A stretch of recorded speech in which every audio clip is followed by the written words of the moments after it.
Before the outbreak, I was a mobile RV technician working out of central Pennsylvania, mostly between Harrisburg, York, and the campgrounds scattered along the Susquehanna River corridor. My name is Mason Kerr. I was 36, divorced, living out of a service van more often than my apartment, and the most dangerous thing I usually dealt with was a bad propane regulator, or a customer trying to run an air conditioner off a weak generator with a hardware store extension cord.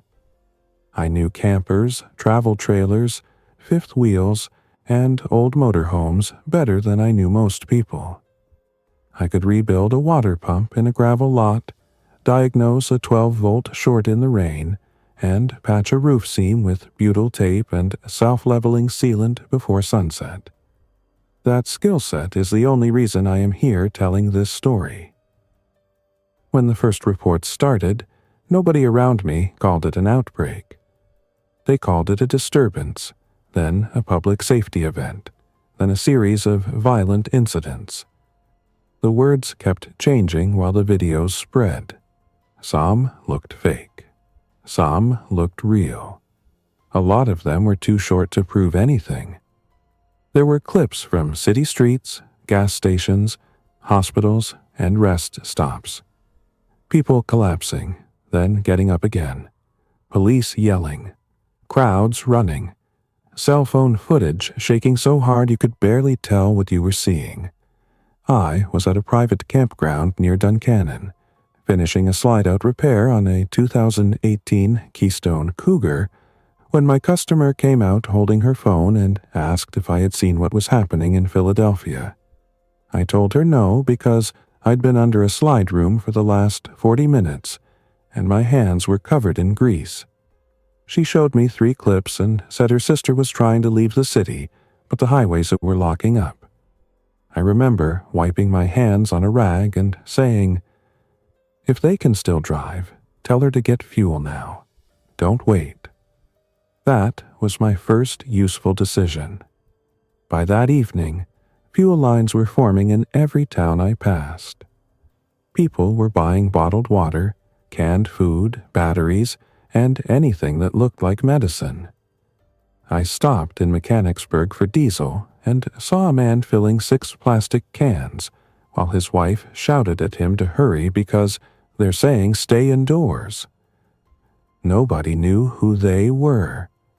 Every radio station had different information. Some local stations were still playing normal programming with quick updates. Others had switched to continuous coverage. Social media was worse.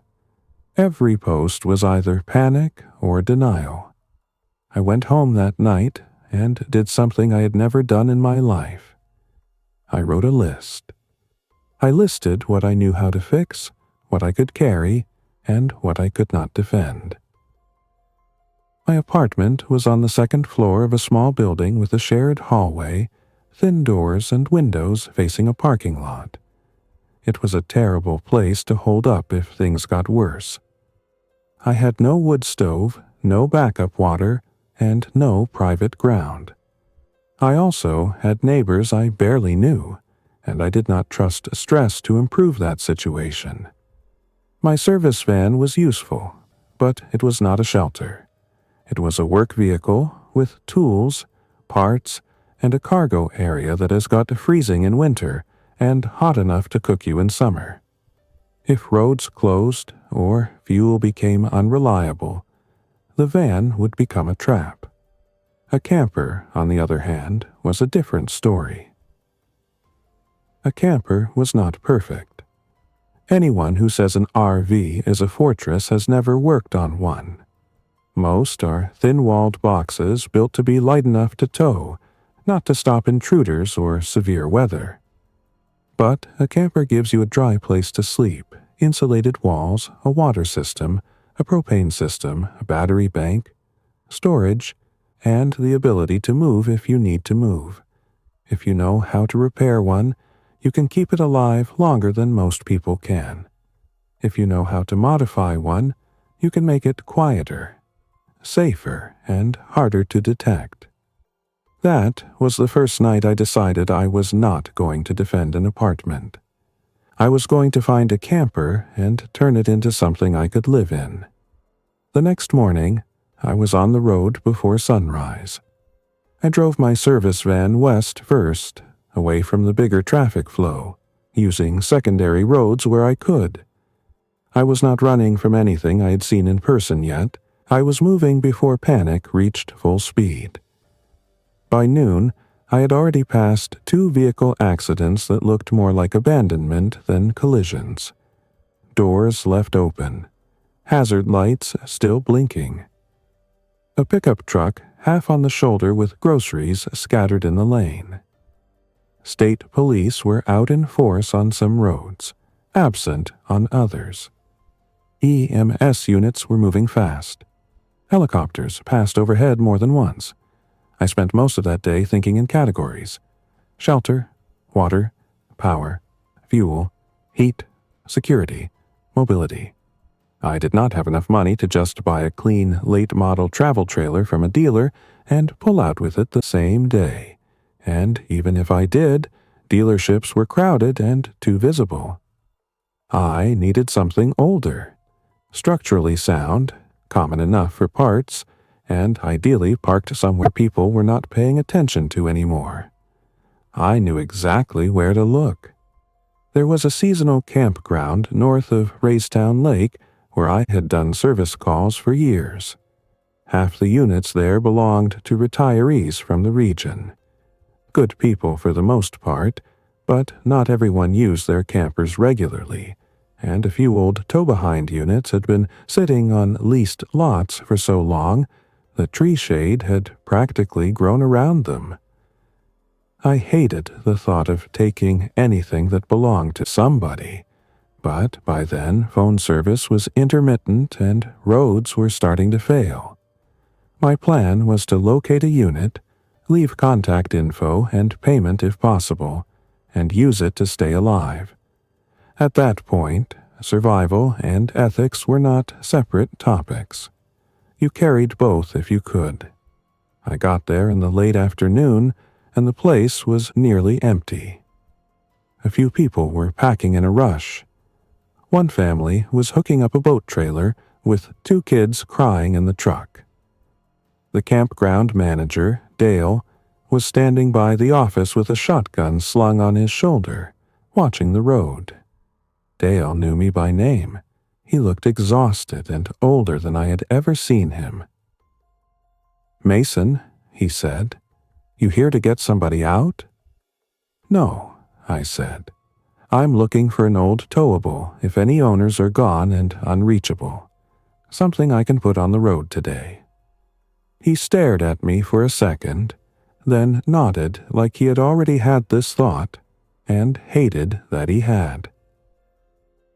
"There's a 2004 Jayco on B Loop," he said.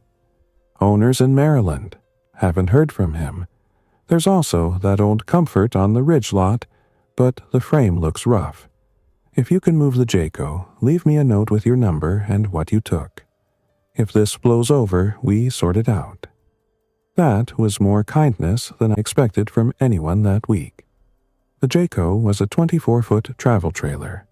Tandem axle, aluminum siding, front queen bed, rear bath, 1 entry door, manual awning, no slide. Exactly the kind of unit people look down on until they need one. It had aging decals, soft caulk around a roof vent, and 1 broken clearance light lens, but the frame rails looked solid. Spring hangers intact, tires old but not cracked through. I checked the wheel bearings for obvious heat staining, tested the brake breakaway switch, and crawled under far enough to inspect propane lines and drain valves. It was not pretty, it was usable. More important, it was simple. No motor to maintain. No hydraulic leveling system. Fewer things to fail. I backed my van up, swapped out some tools, and used a weight distribution hitch setup I kept for emergency towing work. The van was a 3/4 ton with a gas V8. Not ideal for long hauls at full load, but enough for a short relocation if I kept speed down and watched temperatures. I checked the 7-pin connector twice, verified turn signals and electric brakes, and pulled the trailer toward the office just as the sun started dropping behind the trees. Dale handed me a pad of paper. I wrote my name, driver's license number, phone number, the trailer make and plate, and the words, "Taking for emergency shelter. Will pay owner when contact possible." I left most of the cash I had in an envelope as a good faith deposit. Dale looked at it, then at me and said, "Keep some." "I am," I said, which was technically true. I drove out after dark without headlights for the first half-mile, using only parking lights until I cleared the entrance and checked the road. It sounds dramatic now, but by then people were already spooking at any movement.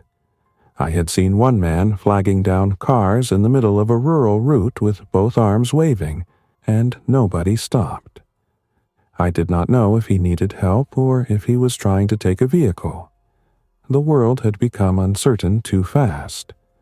My original idea had been to head toward state forest land and find a discreet spot on an old access road.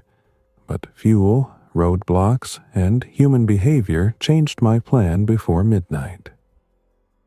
I stopped at a small station outside Huntingdon. Pumps were dead. Power was out. I had enough fuel for maybe another 150 miles towing if traffic stayed clear. That was not enough margin to drive until I found perfection. I needed a defensible, hidden place within reach. I remembered an old gravel pit access road I had used once on a hunting trip years earlier, south of a ridge line and not visible from the main road unless you knew where to turn. It was posted private then, but the quarry operation had been inactive for a long time. I decided to risk it. The entrance was nearly invisible in the dark. A rusted gate stood open, one hinge bent, chain hanging loose. I drove in slowly with lights off and a flashlight in my lap, feeling the trailer behind me tug over washouts. The road narrowed, then opened into a flat section with scrub growth, broken concrete chunks, and a stand of young trees on the far side. There was an old equipment berm and enough overhead cover from the tree line to break up shape from a distance. It was not good for long-term farming or water collection, but it was good enough for a first position. I parked with the trailer, nose facing out, chocked wheels, dropped the tongue jack onto a wood block, and sat in the dark listening. No engines, no voices, wind in brush, metal ticking as the exhaust cooled. That was the first night I slept in the camper. I did not undress. I did not turn on interior lights. I used a headlamp on red mode, checked every cabinet, and made a second list. The trailer had one Group 24 battery in poor condition, an LP detector that chirped intermittently, an old lead-acid house battery converter, half a propane cylinder, and a freshwater tank that smelled like stale plastic and algae. The roof seams needed resealing. The rear window latch was weak. The entry door deadbolt was fine, but the strike plate screws were short and set into softwood backing. The tires were serviceable for one move, maybe two. The furnace might work, but I did not trust the sail switch or the blower until I tested it. The water heater was an unnecessary propane draw. The refrigerator could run on propane or electric, but propane operation meant venting and flame, and I was not interested in extra signatures. By dawn, I knew what the camper needed to become. It needed to stop being a weekend trailer and start being a low-profile survival shelter. The first week was all conversion. I did not do everything at once. I prioritized what would keep me alive if things outside got worse fast. Power first, then water, then heat, then security, then mobility upgrades and concealment. Power was the first major problem. RVs are built around shore power and short battery use. Lights, fans, water pump, detectors, and controls all rely on 12 volts. But factory battery setups are usually small because most people plug in at campgrounds. I had 1 week battery and no guarantee of fuel for a generator. Running a loud generator in a quiet area during a panic is how you invite company. I had tools and parts in the van. That was my advantage. Over 2 days, I stripped non-essential draws from the camper. I pulled decorative incandescent bulbs and replaced what I could with LED fixtures from my service stock. I added inline fuses where previous owner repairs looked questionable. I disconnected the propane refrigerator control board completely and emptied it, using it as insulated dry storage. I disabled the water heater ignition and labeled the line so I would not forget later. I removed the old stereo head unit because it had a phantom draw and no value. I tested every circuit individually using a multimeter and clamp meter. With the converter disconnected from external AC sources, I could map baseline consumption. Then I built a better battery setup. I did not have lithium batteries on hand, but I did have access to 2 deep-cycle AGM batteries from a service customer who had upgraded months earlier and never picked up the old bank from my storage unit. They were not new, but they tested well enough. I drove back toward town during a quiet window, retrieved them, and returned before dark using side roads. In the trailer's front pass-through storage, I fabricated a secured battery tray using angle steel, through bolts, and backing plates. Weight distribution mattered. 2 AGMs added significant tongue weight, but the trailer was stationary for now, and the frame could handle it. I ran appropriately sized cable with crimped lugs, heat shrink, and a fuse block close to the positive terminal. I also installed a battery cutoff switch where I could reach it quickly from the entry door. For charging, I had a portable solar setup assembled from leftover service parts and 1 personal panel I used for off-grid diagnostic jobs, 2 rigid 100-watt panels, and a 40-amp MPPT charge controller in a weather-resistant box. Not an ideal system, but enough to maintain lights, communication, and the water pump if I managed usage. I mounted the panels low and separate from the trailer, not on the roof. Roof-mounted panels are easy to see and easy to damage. Ground panels can be hidden in brush and repositioned for sun.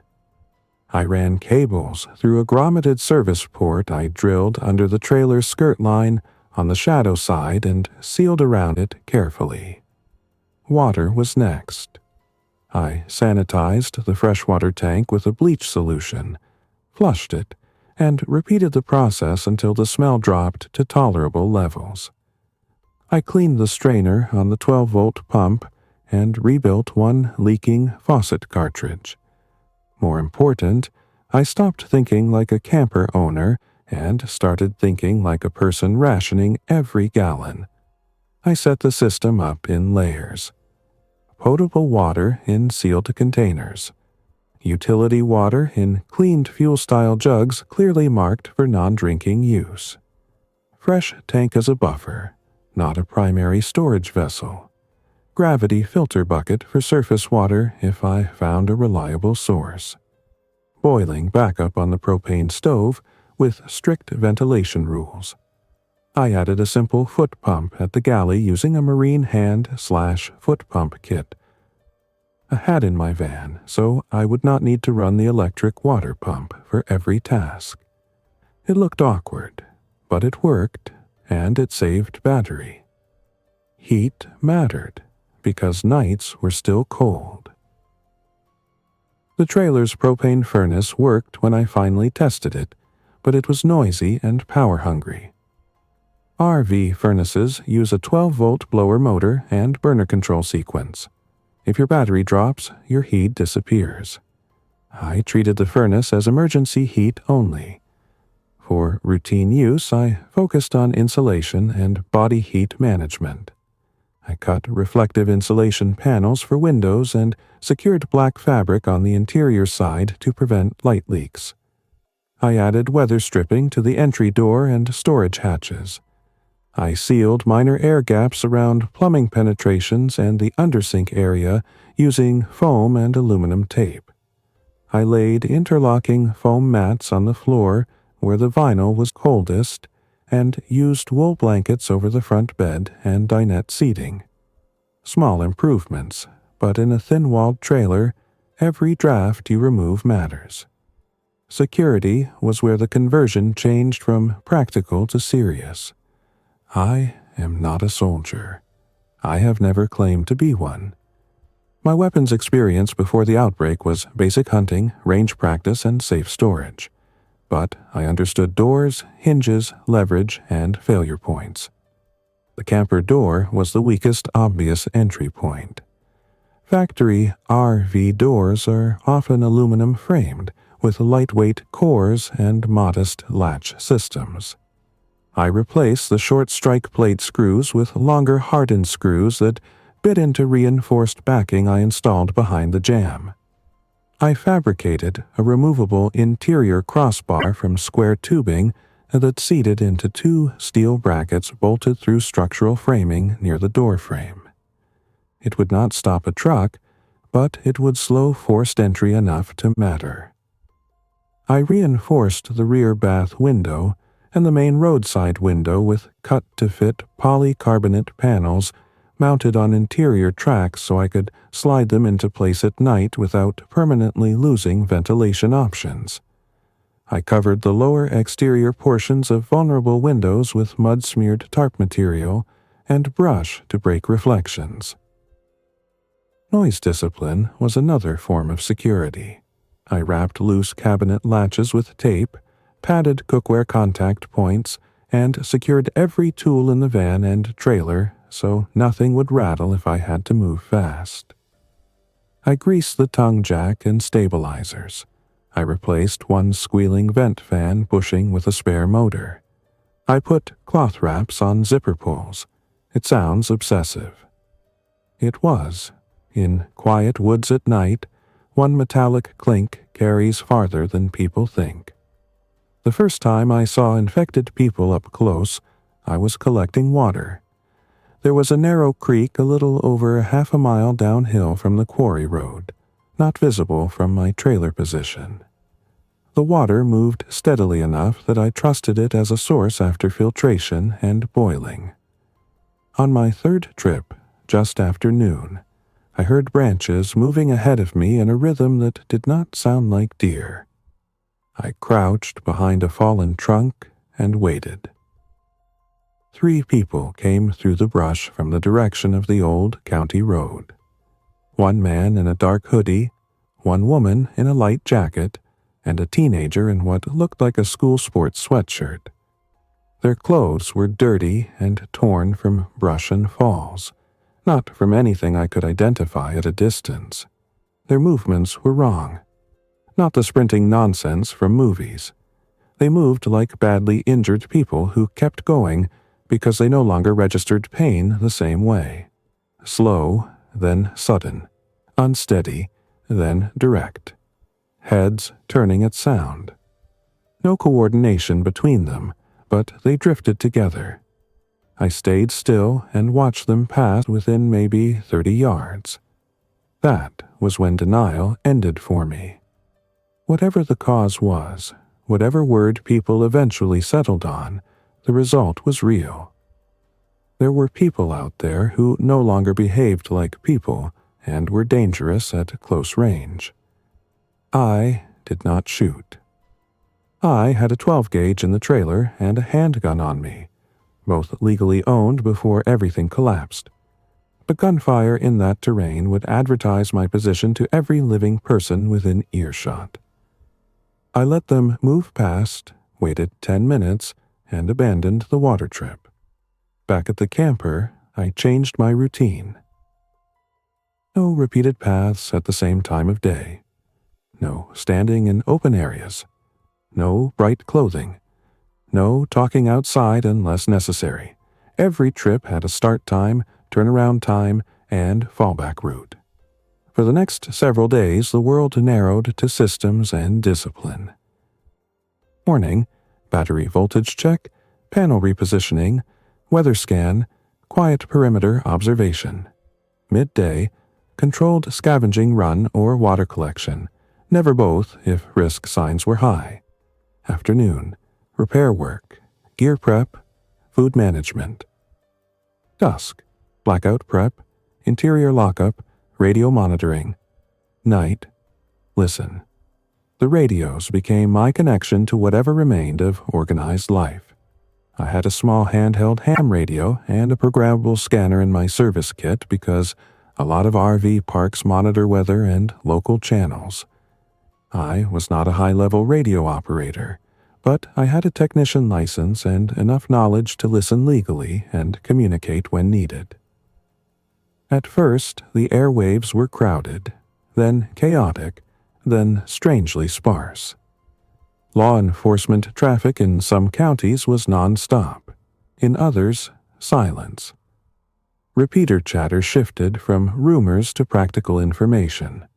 Road closures, fuel shortages, shelter failures, people asking if anyone had insulin, people asking if anyone had seen specific family members.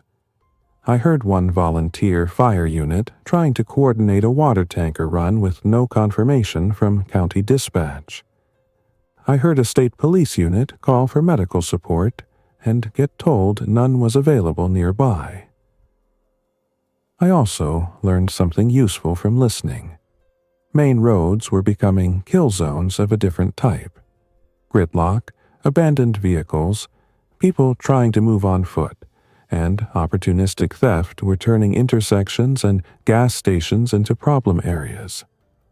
Rural roads were not safe, but they were survivable if you stayed unpredictable and did not linger. That shaped my next major decision. I was not staying in the quarry forever.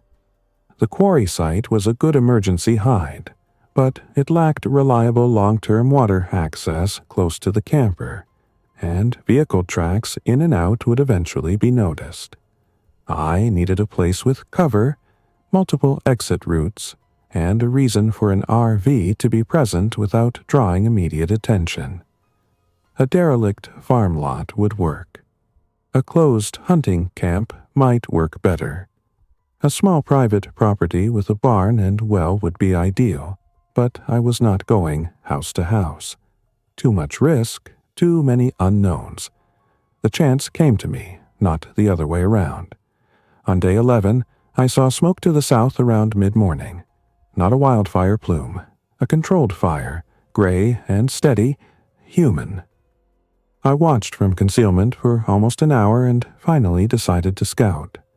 I left the trailer secured, took the van only part way, and moved on foot the rest of the way along a tree line. The smoke came from an old maintenance shed near a decommissioned railroad spur and an overgrown field. There was a small cinder block house nearby, roof mostly intact, and 2 people outside. An older man splitting wood, and a woman in her 20s cleaning tools on a table. They saw me before I got close enough to surprise them. The woman raised a rifle and held it steady. I put both hands up and said my name before she had to ask. The older man told me to stop where I was and explain why I was there. I told them the truth in the shortest useful form. I was an RV technician sheltering in a towable camper nearby, scavenging quietly, not looking for trouble, and I had seen their smoke. I also told them I would leave if they wanted. They did not lower the rifle immediately. The older man introduced himself as Warren Pike, a retired PennDOT equipment mechanic. The woman was his granddaughter, Lena Pike, 24, EMT Basic, home from a night shift when everything went bad and never made it back to her station. There was a third person inside the blockhouse, Warren's sister June, diabetic, limited mobility. They had a hand-dug spring line feeding a cistern behind the shed and an old diesel tractor that still ran. They had food for maybe 2 weeks if they stretched. They had no good way to move June if the place was overrun. They also had a dead generator and a broken camper parked behind the shed that they had been trying to salvage for parts. When Warren heard RV technician, his whole posture changed by about 10%. Not trust, but possibility. He asked what kind of camper I had. I told him. He asked if it was roadworthy. I said yes, with caveats. He asked if I could move it here without leading half the county to them. I said maybe, if we did it smart. That was the start of the only partnership that kept me alive long enough to tell this story.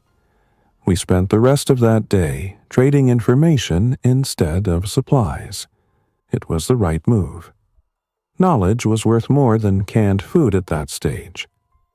Warren knew every back lane, maintenance track, and farm crossing within 10 miles. Lena knew medical priorities, sanitation, and exactly how fast small injuries become major problems when hospitals fail. I knew mobile shelter systems, wiring, propane safety, water handling, and vehicle triage. June, from a recliner in the blockhouse, knew where every old jar, pressure canner, spare blanket, and hidden stash of practical household items had been stored for 20 years. She was also the only person among us who stayed consistently calm. By dusk, we had a plan. I would relocate the Jayco to the Pike property using a route Warren marked by hand on an old county map. We would not bring it into the main yard. We would place it behind the tree line near the broken camper and shed, where it would be partially screened from the road and still close enough to support the group. The trailer would become a secondary shelter and mobile fallback position, not just my sleeping place. In return, I would repair what I could on their systems and train them on the camper's operation, so no one person became a single point of failure. The move took place before sunrise the next morning. Warren rode shotgun in my van with a flashlight and map. Lena drove her grandfather's old pickup ahead a quarter-mile as a spotter, lights off, using brief radio calls from handhelds to warn about obstacles. We moved slow, under 20 miles per hour most of the way. Twice we stopped to clear branches. Once we backed up and took a longer route because an intersection had too many abandoned vehicles. By the time the sky lightened, the camper was tucked into position behind the shed, leveled with blocks and partially camouflaged with cut brush and a worn brown tarp line that made it look more like storage junk than a live shelter from a distance. That was when the real conversion began. At the quarry, I had modified a camper to keep one person alive quietly. At the Pike property, I had to convert it into a shared survival asset. I reorganized the interior immediately. The front bed remained my primary sleep area because I was lightest sleeper and closest to the door. The dinette became a medical and workstation during the day and an extra sleep space if needed. The rear bath storage got divided into hygiene, first aid, and diabetes supplies, with labels in marker so anyone could find things under stress. I secured a dedicated area near the door for go bags, one per person, each with water, a flashlight, gloves, basic food, and any critical meds. We staged them in order of who needed help moving fastest. Lena and I built a sanitation routine that probably saved us from getting sick more than once. People think survival is all dramatic moments. It is mostly cleaning things before they become disasters. We set hand wash stations at the shed and trailer entry, one for utility wash and one for soap rinse. We used diluted bleach appropriately for surfaces, not as a cure-all. We separated outside shoes and inside shoes. We designated one area for contaminated clothing if someone had contact with bodily fluids from a living or infected person. Lena was strict about gloves and wound care, and after a week none of us argued with her about anything medical. The camper's propane system needed immediate work before I let anyone use it regularly. One pigtail hose was weather-cracked. The two-stage regulator output was inconsistent under load, and one stove burner orifice was partially blocked. I replaced the pigtail, cleaned the burner assembly, checked flare fittings with leak detector solution, and mounted the cylinders in a more secure rack using chain and angle brackets. I also set rules. No open flame after dark unless blackout curtains were secured and one person was posted. No running the stove for heat. Ever. No exceptions. Carbon monoxide kills quietly, and RV interiors are small. Warren and I tackled power next. The Pike property had a dead portable generator that looked promising. An older diesel unit mounted on a skid, probably in the 6 kilowatt range, used for farm emergencies years before. Fuel contamination, clogged filters, weak battery, and seized linkage were the main issues. It took us parts from my van, cannibalized hose from the broken camper, an improvised fuel polishing setup using filters and gravity feed, and most of 2 days, but we got it running. Not well, not continuously, but enough. The rule for the generator was simple: short bursts, daytime only, and only for tasks that justified the noise. Battery charging, power tool use, medical refrigeration attempts when needed, and occasional deep charging of radios. The camper remained our silent system. The generator was a timed tool. By the 3rd week, our routines looked almost normal from the inside. That scared me more than the noise outside.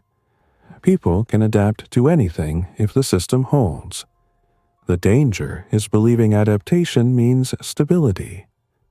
We had close calls that corrected that idea fast. The first was human.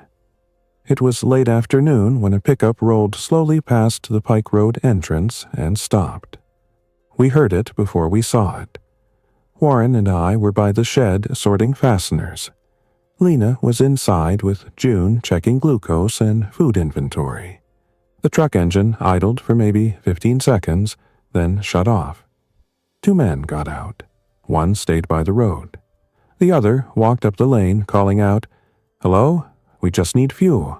We can pay." Nothing about his voice proved bad intent. That was the problem. In a normal world, you would answer. In this world, answering too quickly could expose everything. Warren looked at me, and I looked at him. He made the call because it was his land. He stepped out where he could be seen but not rushed and said, "We don't have extra." The man kept walking. Warren repeated it louder and told him to stop where he was. The second man by the truck moved around to the passenger side and disappeared from view. That was enough for me. I shifted position behind the shed corner, where I could watch the lane and the truck approach angle. Lena came out with her rifle and took a higher position behind stacked firewood. We had discussed this exact geometry before. Not because we were tactical experts, because we were afraid and tried to be less stupid than fear makes people. The man on the lane stopped at last, hands half raised, still talking about fuel and just enough to get to family. Then he looked past Warren toward the shed and saw the edge of the trailer tarp through the trees. His expression changed. It was small, but I saw it. He had more interest than he should have had in a stranger's yard. Warren told him again to leave. He did, but slowly, and he kept looking around as if counting what we had. The truck pulled out without argument and drove away. No shots fired, no dramatic attack. Still one of the worst moments we had, because now we knew our place had been seen and evaluated. That night we made major changes. The camper got moved 20 yards deeper into cover using the tractor and hand signals, no headlights. We cut fresh brush and broke up tire tracks. I added a second interior bar point to the trailer door. We staged tools for rapid hitching in case we had to move before dawn. Warren set up noise alarms on the lane with fishing line, tin pieces, and gravel in cans. Not sophisticated, but effective in dry weather. Lena packed June's meds into a dedicated evacuation pouch and timed how long it took us to move her from the blockhouse to the camper. The answer was too long. We practiced again until it improved. The second close call was the infected, and it came because of weather. A line of storms moved through overnight with hard rain and gusting wind. Rain masks sound. It also drives movement, human and otherwise. Around 3 a.m, one of Warren's lane alarms rattled, then stopped. I was awake already because the trailer roof was pinging under heavy rain and a branch had struck the awning arm twice. I killed my headlamp, listened, and heard something bump the shed wall. Then another sound. A hand, or what sounded like one, dragging along corrugated metal. I woke Lena in a whisper and tapped the code we had agreed on for outside, close. She was fully alert in seconds. That is an EMT thing, maybe, or just the way she was built. We did not rush outside. That is the movie mistake. We observed first. I used a covered slit view through the front curtain edge and saw movement near the shed line. Then another figure crossing between trees. At least 4. Maybe more. Drawn by storm movement, maybe by old scent trails, maybe random. It did not matter.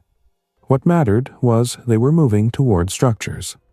Warren signaled from the blockhouse window with a dim red light once, then twice. Holding. June stayed inside. Good. One infected struck the shed door repeatedly, not fast, just persistent. Another wandered into the lane alarm line and rattled it again. The noise drew 2 more. We could not let them batter the structures until morning. We also could not start shooting unless there was no choice. Lena and I used the tractor trick. Warren had shown me earlier that the old diesel tractor would start with minimal electrical load if pre-warmed enough and handled carefully. It was loud but not as sharp and directional as gunfire. More important, it moved and had lights we could control. From the blockhouse side, Warren started it while I stayed in the camper to watch movement. When the engine caught, every infected in view turned toward the sound immediately. Warren rolled the tractor slowly away from the structures, then increased revs and drove a looping path toward the far field. The infected followed in broken groups. Lena and I used the window views to count until the yard was mostly clear, then shut down all visible light and waited. Warren brought the tractor back 15 minutes later from a different angle, engine idling low. No one spoke for a full minute after he killed it. We just listened to rain and breathing. That was the night I stopped seeing the camper as my shelter and started seeing it as part of a system that only worked because of people. Still, the camper remained the center of my personal job. Every day I improved it because every day something new failed or threatened to fail. The roof leak around the vent became a priority after the storm. I resealed all roof penetrations using proper RV lap sealant, cleaned the membrane thoroughly, and patched a soft spot under one corner trim before it spread. I reinforced the awning arm mounts and then permanently tied the awning in stowed position. We were not camping, and a deployed awning in wind was a liability. I serviced wheel bearings one axle at a time using grease I had hoarded in my van and replaced a suspect rear brake magnet wire where insulation had worn through. If we ever had to move in a hurry, I needed confidence in the running gear. Inside, I improved concealment and survivability. I built interior shelves from salvaged plywood and aluminum angle to get heavy items low and secure. I added blackout curtain layers with snap points so they could not shift and leak light. I installed a small roof vent cover that allowed ventilation during rain without obvious openings. Condensation control became a constant issue with 4 people using the camper intermittently. Moisture means mold, smell, and eventually structural rot. We ventilated on a schedule, wiped down cold surfaces, and used calcium chloride moisture absorbers scavenged from a hardware store run. Food runs were the most dangerous thing we did regularly. At first, we scavenged close. Garages, small sheds, a bait shop, a seasonal market that had been abandoned early. Then those sources dried up or became too exposed. We needed a better plan than random searches. Warren and I started working from maps and memory. Rural places with bulk items, low foot traffic, and limited public visibility. Feed stores for gloves, salt, and containers. Farm supply places for fencing, tools, and hardware. Small-town pharmacies were high risk and mostly stripped. Big-box stores were death traps. We avoided them. We made one run near a distribution warehouse because I knew the loading dock layout and thought there might be palletized dry goods left in damaged shipments, but the area was too active with both scavengers and infected. We backed out before committing. Pride gets you trapped. On one supply run to an RV dealer lot outside Altoona, I found the part that upgraded the camper from survivable to truly useful. A tongue-mounted enclosed cargo box from a trade-in unit, plus 2 intact manual stabilizer jacks and a stack of exterior compartment locks keyed alike.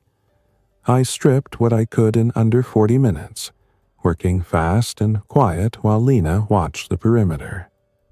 We also recovered a rooftop solar panel from a damaged Class C motorhome and a charge controller from the service bay shelf. Not enough for luxury, but enough to expand our silent power system.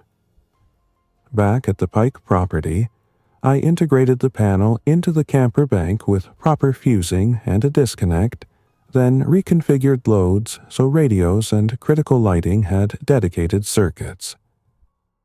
Lena started using the camper's dinette as a treatment station for locals who found us. That happened slowly, then all at once. Word travels even when official systems collapse. The first was a man named Curtis from 2 roads over, with a deep hand laceration from splitting wood. Then a mother and teenage son needing clean dressings and basic fever management. Then a couple in a sedan, asking if we had insulin or antibiotics. We did not become a clinic. We were not equipped for that, but we became a place where practical help sometimes existed, and the camper's layout made it possible to keep supplies organized and clean in a way the damp shed did not. This changed our risk profile again. Helping people was the right thing to do. It also increased the chance of being targeted if the wrong people heard we had medicine, power or fuel. Warren worried about that constantly, and he was not wrong. Lena argued we could not shut everyone out and still live with ourselves. June settled the arguments by asking one question whenever voices rose. Can we help safely? If the answer was yes, we helped. If the answer was no, we did not. It sounds simple, it was not, but it gave us a rule. The hardest day in those early months came in late autumn. We had just finished moving the camper into a winter position closer to the blockhouse, still screened but with a shorter path for June in snow. I had skirted the lower edges using salvaged foam board and tarps to reduce heat loss and protect tanks and lines. We had drained the water heater entirely and converted the plumbing routine to reduce freeze risk. The furnace was serviced and tested. Extra propane was secured. Firewood was stacked under cover. For the first time since the outbreak, I felt like we might make it through a season instead of a week. That afternoon, the same pickup truck from months earlier, or one very much like it, came back. This time there were 3 men. They did not call out for fuel. They came in slow, looking everywhere, and one of them stepped out carrying a pry bar like he forgot he was holding it. Warren saw them first and gave the signal. Lena moved June into the blockhouse interior room, while I secured the camper and staged at the shed corner. We had rehearsed roles. Rehearsal kept panic from becoming noise. Warren met them in the lane again, farther out this time with his shotgun visible and his voice steady. The one with the pry bar smiled too much and said they were looking for abandoned places to check for supplies. Warren told them this was occupied property and they needed to leave. Another man looked past him and said, "Occupied by how many?" That sentence told us everything. What happened next lasted maybe 90 seconds and felt like 10 minutes. One of them started angling off the lane toward the tree line. Warren shouted for him to stop. The pry bar man took another step forward. Lena gave a warning from concealment that they were covered and needed to back out immediately. They hesitated. Then, from somewhere beyond the road, maybe drawn by engines and raised voices, we heard the distinct crashing movement of infected in brush. Everyone froze. One of the men turned first, saw movement, and yelled. The brush line near the road erupted with at least 6 infected pushing through, maybe more behind them.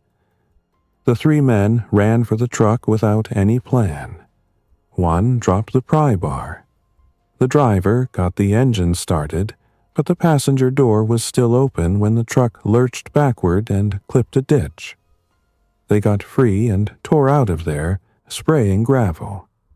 The infected followed the loudest target for a moment, then some broke toward our lane.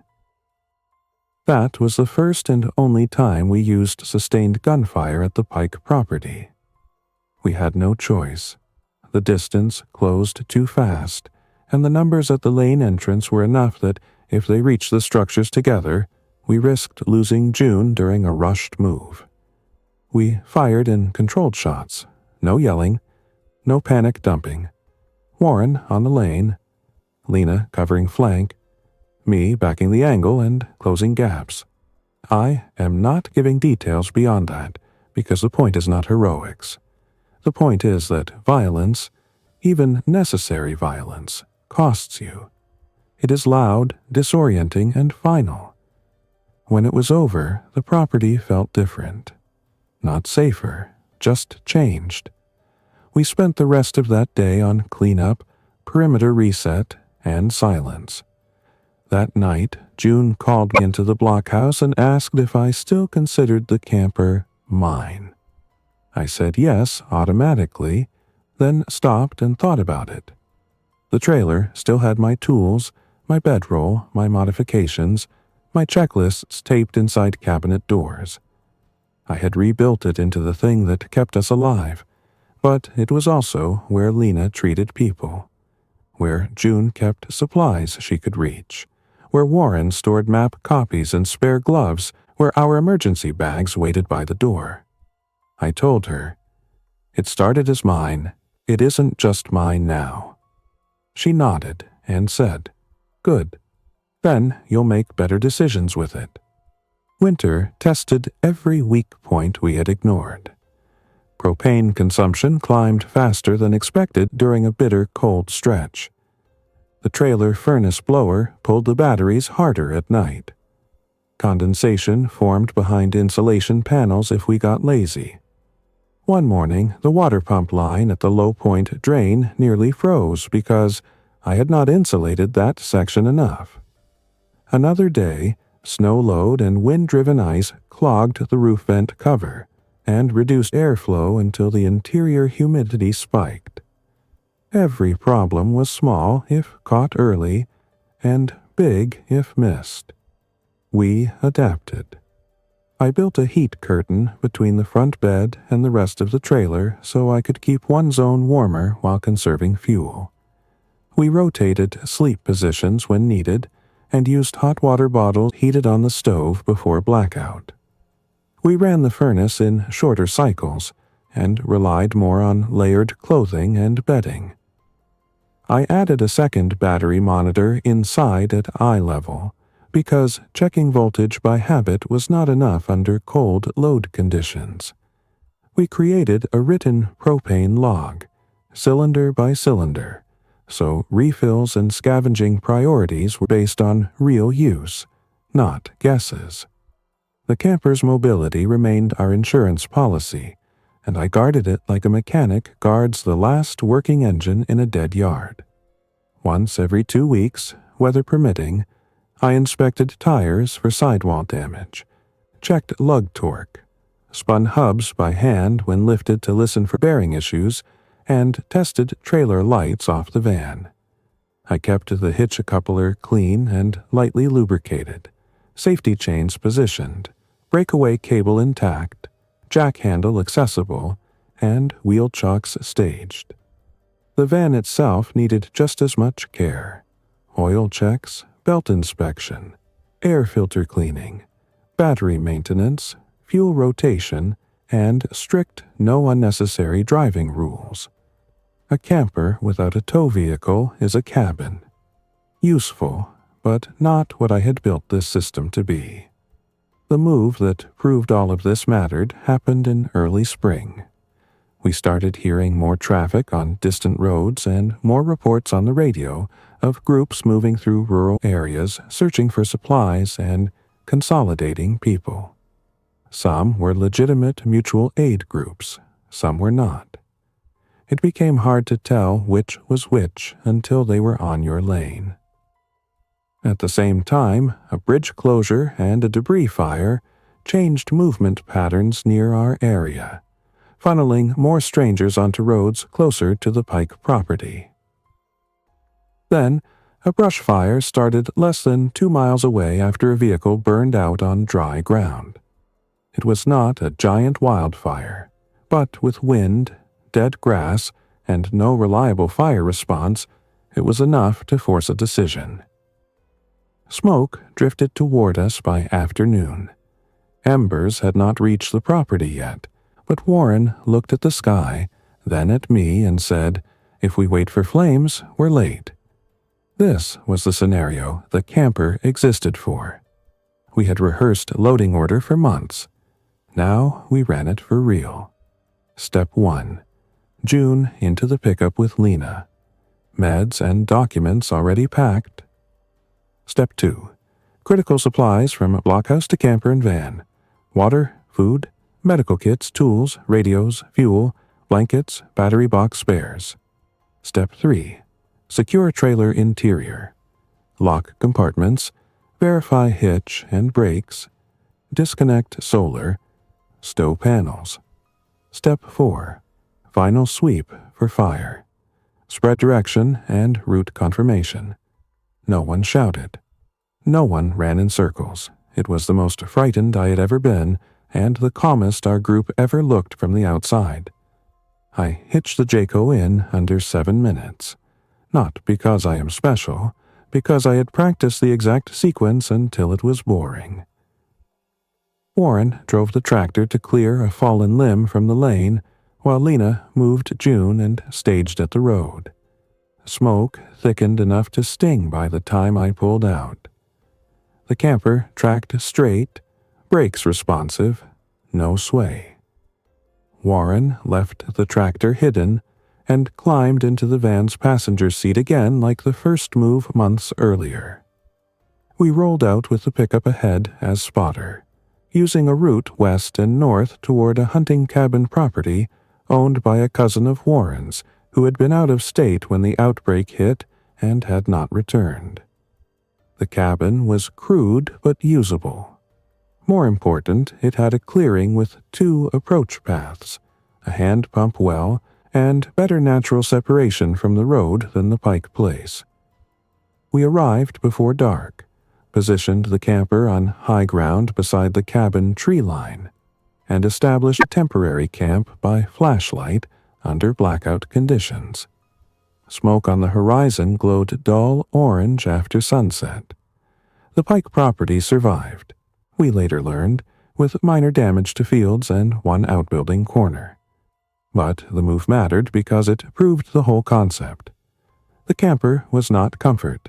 It was continuity.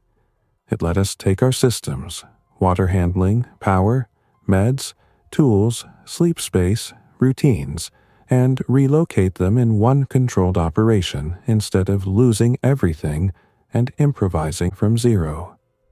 That is the thing most people misunderstand when they imagine surviving in a camper during an outbreak. The camper itself is not the answer. A factory trailer parked in the open with full windows and no plan is a fragile box. What kept us alive was converting it into a disciplined platform, quiet power, managed water, controlled heat, reinforced entry points, organized supplies, mobility readiness, and shared procedures. The camper made those things possible because I knew how to build and maintain them, and because Warren, Lena, and June turned one person's shelter into a group system. We stayed at the cabin property for the rest of that spring and into summer, with periodic trips back to check the Pike place when conditions allowed. Over time, we improved the trailer again. I added a rain catch pre-filter system feeding utility water barrels for washing and cleaning. We built a removable exterior cook station under a low-visibility tarp, so we did not heat the trailer in warm weather. I reworked interior storage with better weight balance for faster travel days. Lena expanded the medical station and trained all of us on wound irrigation, splinting basics, and signs of dangerous infection. Warren built better perimeter obstacles and hidden markers on approach trails. June kept our records, ration logs, and what she called truth lists, written notes of what worked, what failed, and what we kept telling ourselves that was not true. Her best line on those lists was one she made me write twice. Maintenance is morale. She was right. Every time I fixed a latch, sealed a leak, balanced a charge profile, logged propane use, or repacked a toolkit, I was not just repairing equipment. I was preserving predictability. In a world where roads emptied overnight and help stopped coming, predictability became a form of safety. I still sleep in that camper more nights than not. It is older now. The siding is scarred. The decals are almost gone. The interior has more patches than factory finish. The dinette table is rebuilt from plywood. The bathroom door no longer latches unless you lift it half an inch.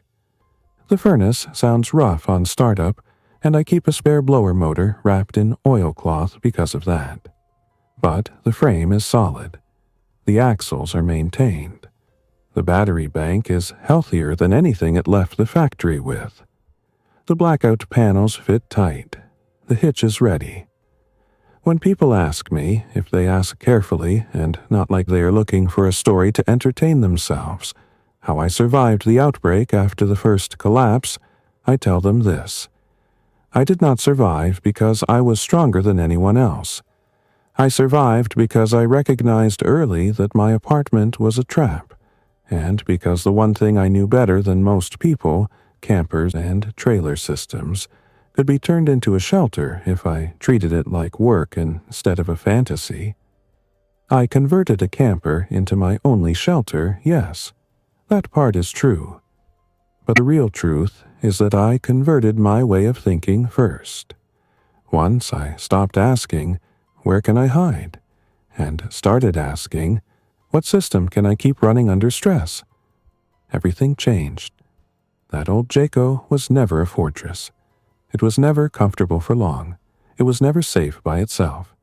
It leaked, rattled, froze, overheated, broke parts, and demanded attention almost every week. But it moved when we had to move. It kept our gear dry. It stored our water. It held our batteries. It gave Lena a clean table to work on. It gave June a reachable place for supplies.